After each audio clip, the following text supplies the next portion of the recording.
Hey, I'm Danny. And I'm Essie, and this is our apartment in Eagle Rock, Los Angeles.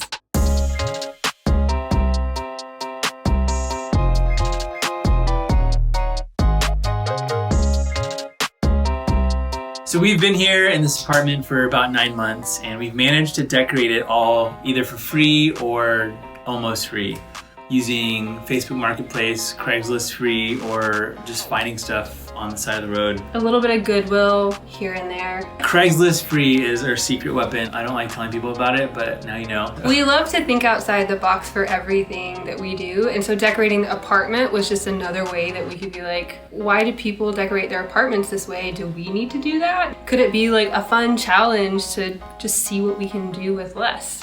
We both brought in a few things from before we got married, and there's some cool things that we inherited from family, a couple things that we like splurged and actually spent money on. But the bulk of this apartment is stuff that we worked really hard to find that fit our style, but also was either free or almost free. These are our tips for how to decorate your place for free or almost free.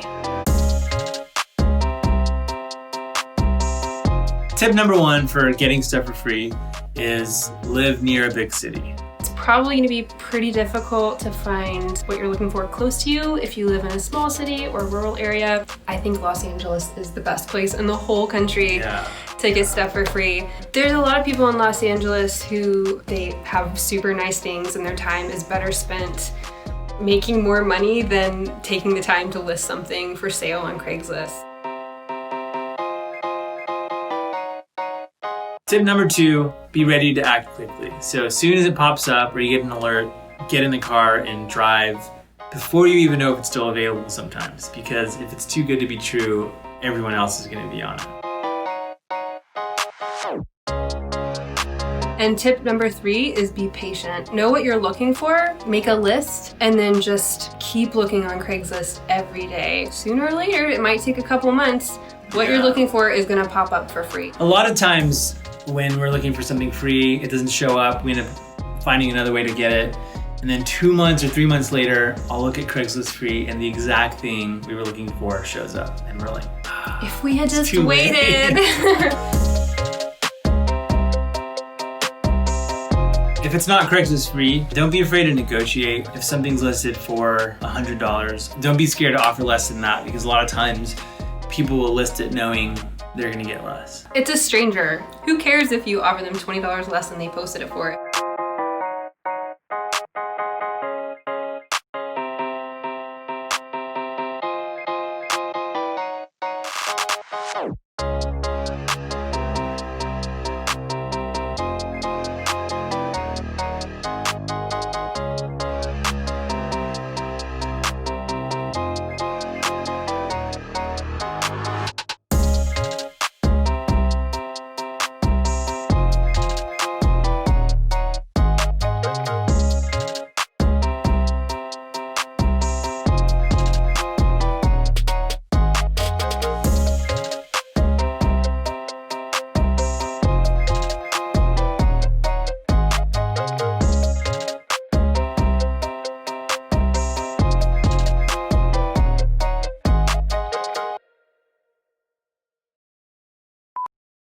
Okay. So what do we say? Hi, I'm Danny.